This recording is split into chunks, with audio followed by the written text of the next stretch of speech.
नमस्कार दोस्तों, खेल तब तक चलेगा जब तक हम लोग जीतेंगे नहीं और आप लोग एक विनर हैं। नमस्कार, जय हिंद, वंदे मातरम। दोस्तों स्वागत है आप सभी का यशस्वी योद्धा के बेहतरीन ऑनलाइन प्लेटफॉर्म पर। दोस्तों फिर से मैं आ चुका हूं आप लोगों के साथ और दोस्तों आप लोगों को एक चीज बताना चाहूंगा, इन वीडियो को उन भाई बहन तक जरूर शेयर करिएगा जिनके पास आज कोचिंग जाने तक के फीस नहीं है, जिसकी वजह से वो पढ़ नहीं पा रहे हैं। हमारा वीडियो को बनाने का उद्देश्य ये है तो गरीब बच्चों तक ये मेरा वीडियो जरूर पहुंचे।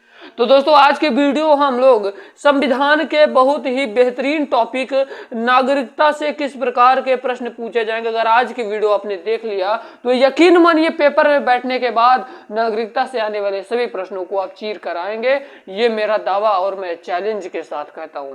तो चलिए दोस्तों वीडियो को शुरू करते हैं बिना किसी देरी के, और आप लोग इन प्रश्नों का जवाब देने की जरूर कोशिश करिएगा।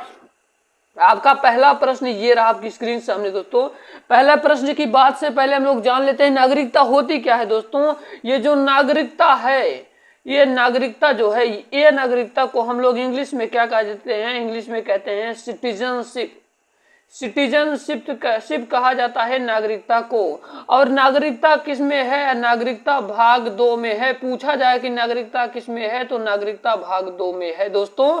और किस अनुच्छेद से किस अनुच्छेद तक? तो 5 से लेकर 11 अनुच्छेद तक चर्चाएं किया गया है। याद रखिएगा इस एक एक पॉइंट को और अपने कॉपी में लिख लीजिए दोस्तों कि भाग 2 नागरिकता बात की गई है और नागरिकता में 5 से लेकर 11 आर्टिकल यानी अनुच्छेदों की बात किया गया है।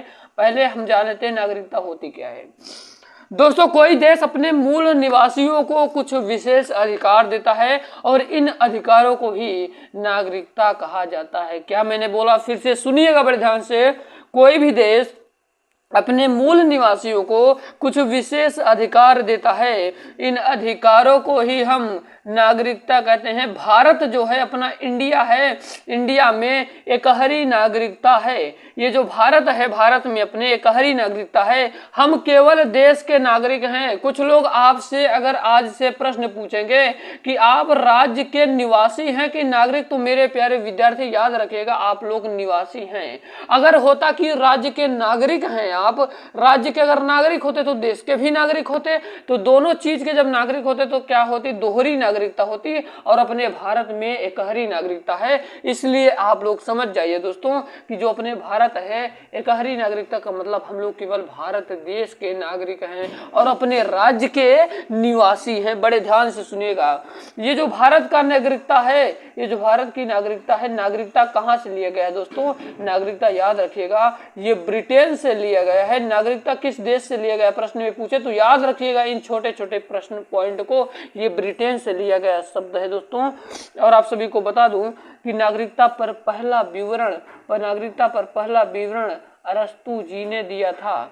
और भारत की नागरिकता अधिनियम 1955 में पर आधारित है। भारत की जो नागरिकता अधिनियम है, क्या भैया, जो भारत की नागरिकता अधिनियम है ये 1955 पर अधिनियम पर आधारित है। चलिए दोस्तों वीडियो को शुरू करते हैं। अब पहले प्रश्न की ओर। छोटे छोटे पॉइंटों को आप लोग उम्मीद करता हूं आप लोग जान ही गए होंगे। तो चलिए पहला प्रश्न आप लोगों की स्क्रीन के सामने है। कह रहा कि कितने वर्ष तक लगातार बाहर रहने पर नागरिकता समाप्त हो जाती है? ये पहला प्रश्न है। ये पहला प्रश्न ये है दोस्तों आपकी स्क्रीन सामने कि भारत की नागरिकता निम्नलिखित में से किस प्रकार प्राप्त की जा सकती है? तो जन्म के आधार पर प्राप्त की जा सकती है कि वंशानुक्रम से कि देशीयकरण की उपयुक्त सभी? तो दोस्तों याद रखिएगा इसका करेक्ट आंसर क्या हो जाएगा भैया? इसका करेक्ट आंसर हो जाएगा, आप सभी को बता दूं, उपयुक्त सभी। जन्म के आधार पर भी, जन्म के आधार पर कैसे भैया? आपको बता दूं कि भारत में जन्म लेने वाले सभी बच्चों को नागरिकता अधिनियम 1955 के तहत ये सब चीजों को रखा गया। बड़े ध्यान से सुनिएगा, भारत में जन्म लेने वाले सभी बच्चों को नागरिकता दी जाएगी। ये बात जन्म के आधार पर है। उनके माता पिता भारत के नागरिक होना चाहिए। एग्जाम्पल के तौर पर हम सभी लोग दोस्तों। और वंशानुक्रम के मतलब वंश के आधार पर जब विदेश में जन्म लेने वाले बच्चों को भी नागरिकता दी जाएगी। कब? यदि माता पिता या दोनों में से कोई एक भारत के नागरिक हो। एग्जाम्पल के तौर पर मेरे दोस्त याद रखिएगा शिखर धवन जो इंडिया क्रिकेट टीम के खिलाड़ी हैं।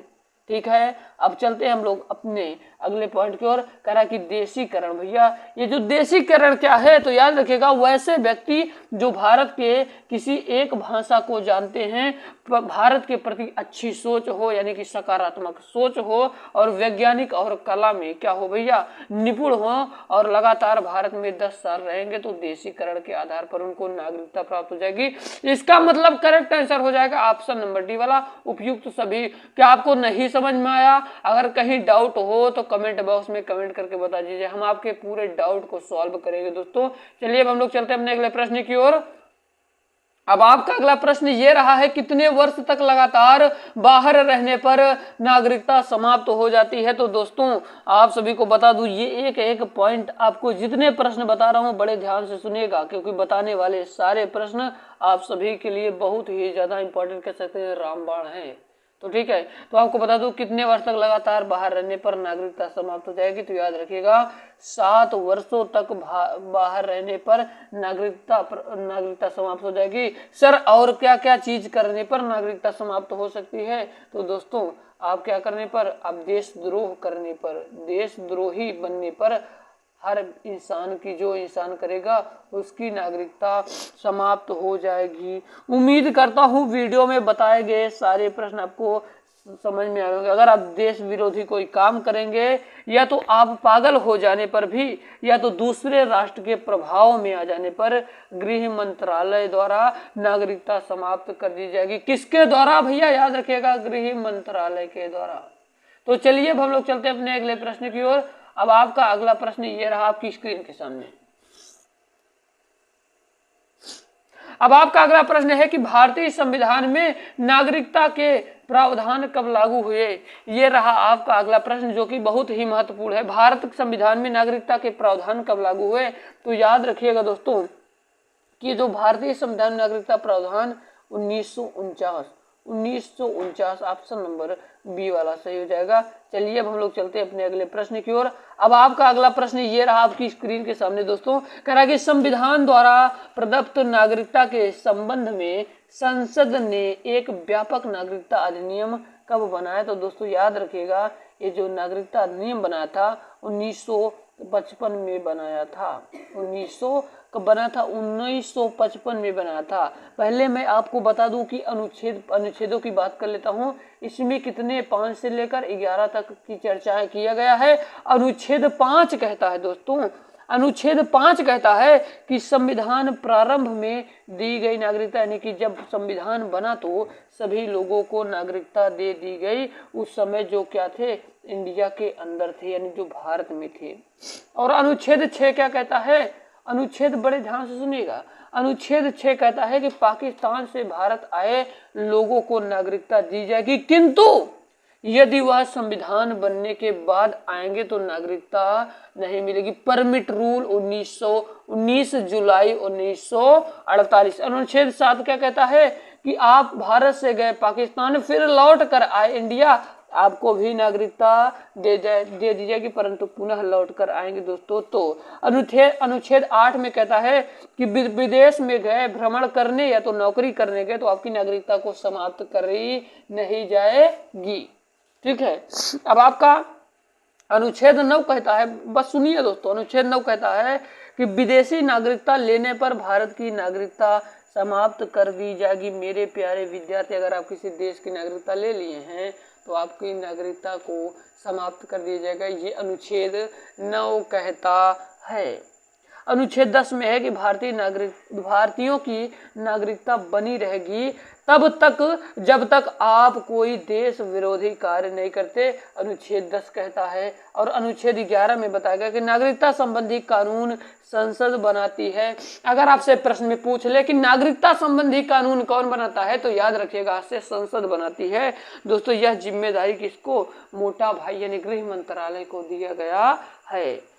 तो चलिए अब आपका अगला प्रश्न ये रहा दोस्तों आपकी स्क्रीन के सामने, कह रहा है कि भारत में एकल नागरिकता की अवधारणा अपनाई गई। तो कहां से अपनाई गई? एक एक पॉइंट को निचोड़ कर रख देंगे आप लोगों के सामने। याद रखिएगा दोस्तों, ये इंग्लैंड से। कहां से भैया? याद रखिएगा कि भारत में जो एकल नागरिकता की अवधारणा है दोस्तों, ये कहां से अपनाई गई थी? तो याद रखिएगा दोस्तों, ये इंग्लैंड से अपनाई गई थी। ऑप्शन नंबर ए वाला सही हो जाएगा। आज से याद हो जाएगा ना। अब आपका अगला प्रश्न ये है, कह रहा है कि किस देश में दोहरी नागरिकता का सिद्धांत स्वीकार किया गया है। तो दोस्तों याद रखिएगा, किस देश में दोहरी नागरिकता का सिद्धांत स्वीकार किया गया। तो याद रखिएगा दोस्तों, इसका करेक्ट आंसर हो जाएगा ऑप्शन नंबर डी वाला। और दोस्तों आप लोग इस एक और याद रखिएगा, स्विट्जरलैंड। स्विट्जरलैंड। चलिए अब हम लोग चलते हैं अपने अगले प्रश्न की ओर। अब आपका अगला प्रश्न ये रहा, कह रहा कि नागरिक बनने की निम्नलिखित शर्तों में से एक आवश्यक शर्त क्या है। तो नागरिक बनने के लिए दोस्तों याद रखिएगा कि पहला ऑप्शन ये है कि राज्य की सदस्यता, दूसरा है उच्च परिवार की सदस्यता, कि उच्च जाति की सदस्यता, कि किसी धर्म का समर्थन। तो नीचे वाला गलत, उच्च जाति की सदस्यता गलत, उच्च परिवार की सदस्यता गलत, यानी कि सर इसका करेक्ट आंसर हो जाएगा ऑप्शन नंबर ए वाला, राज्य की सदस्यता। अब चलिए अगला प्रश्न की ओर। अगला प्रश्न आप लोगों के स्क्रीन के सामने दिख रहा होगा। कह रहा कि संविधान का कौन सा भाग नागरिकता के प्रावधानों से संबंधित है। तो दोस्तों आपको बता दूं, इसका करेक्ट आंसर हो जाएगा भाग दो में नागरिकता की बात की गई है। नागरिकता ब्रिटेन से लिया गया है। इसमें अनुच्छेद 5 से 11 तक की बात की गई है और 1955 के अधिनियम पर यह आधारित है दोस्तों। और पहला विवरण अरस्तू ने दिया था। इन पॉइंटों को आप लोग बड़े ध्यान से याद रखिएगा। अगला प्रश्न आपके सामने यह है दोस्तों, कह रहा है कि दोहरी नागरिकता निम्नलिखित में से किसकी विशेषता है। तो दोस्तों आप सबको पता, दोहरी नागरिकता निम्नलिखित में से किसकी विशेषता है। तो मेरे प्यारे प्यारे विद्यार्थी याद रखिएगा, संघीय सरकार की क्या है दोस्तों विशेषता है। ऑप्शन नंबर सी वाला सही हो जाएगा। अब चलते हैं अपने अगले प्रश्न की ओर। अब आपका अगला प्रश्न है कि भारतीय संविधान द्वारा प्रदत्त नागरिकता के संबंध में संसद ने एक व्यापक नागरिकता अधिनियम कब बनाया। तो दोस्तों याद रखिएगा, आपको बताया था 1955 में बनाया था। परंतु दोस्तों कुछ इंपॉर्टेंट पॉइंट हैं, आप सभी को कुछ इंपॉर्टेंट पॉइंट आप लोगों को साझा करना चाहता हूँ। देखिए भैया, CAA जान लीजिए, CAA बहुत बार पेपर में आ रहा है। इसका मतलब क्या होता है, सिटीजनशिप अमेंडमेंट एक्ट, यानी का भैया नागरिकता संशोधन अधिनियम 2019 की बात किया गया है। इस अधिनियम के द्वारा दोस्तों याद रखिए, बड़े ध्यान से सुनिएगा, इसकी स्क्रीन पर तो नहीं उतना बड़ा लिखा सकता, पर ध्यान से सुनिए और अपनी कॉपी में नोट भी कर सकते हैं, क्योंकि CAA एक बहुत अच्छा टॉपिक है। इस अधिनियम के द्वारा पाकिस्तान, अफगानिस्तान, बांग्लादेश से भारत आए 6 समुदाय के लोगों को की नागरिकता प्रदान की जाएगी। इन 6 समुदायों में हिंदू, सिख, ईसाई और पारसी और जैन और बौद्ध को शामिल किया गया है। परंतु याद रखिएगा, मुसलमान यानी कि मुस्लिम वर्ग के लोगों को शामिल नहीं किया गया दोस्तों। इन तीनों देशों में से यदि अल्पसंख्यक समुदाय हैं, इन देशों में से यदि इनके साथ भेदभाव किया जाता है तो अत्याचार किया जाता है, अतः ये लोग भारत में भाग कर आ जाते हैं दोस्तों। तो याद रखिएगा, इन 6 समुदायों के लोगों को 31 दिसंबर 2014 से पहले भारत में क्या होगा भैया, भारत में वैध अवैध से रह रहे हैं तो इन्हें भारत की नागरिकता प्रदान कर दी जाएगी। उम्मीद करता हूँ एक एक पॉइंट आप सभी को समझ में आ रहा होगा। और दूसरे शब्दों में कहें कि CAA पाकिस्तान, बांग्लादेश और अफगानिस्तान के उन अल्पसंख्यकों को भारत का नागरिक समझा जाएगा जो कम से कम 5 वर्ष भारत में रह रहे हों। अब आपका अगला प्रश्न ये रहा दोस्तों, हम कहते हैं एक एक पॉइंट आपको समझाएंगे, बस मेरे को 20 से 30 मिनट आपके चाहिए।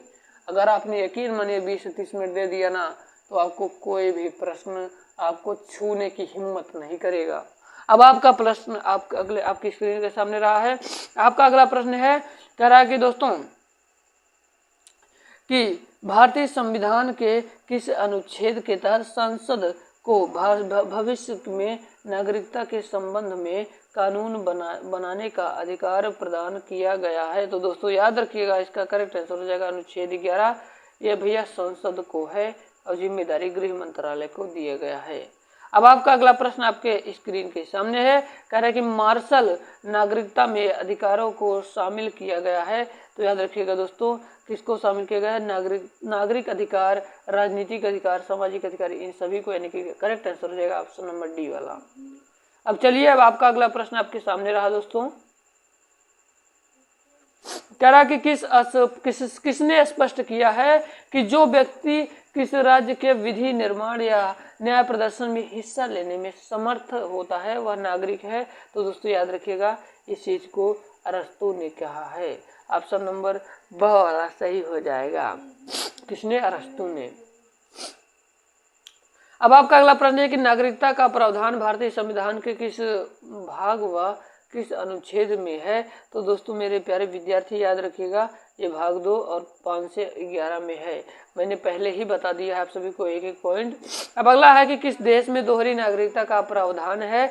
तो याद रखिएगा दोस्तों किस देश में दोहरी नागरिकता का प्रावधान है? तो मेरे प्यारे प्यारे विद्यार्थी याद रखिएगा स्विट्जरलैंड और यूएसए।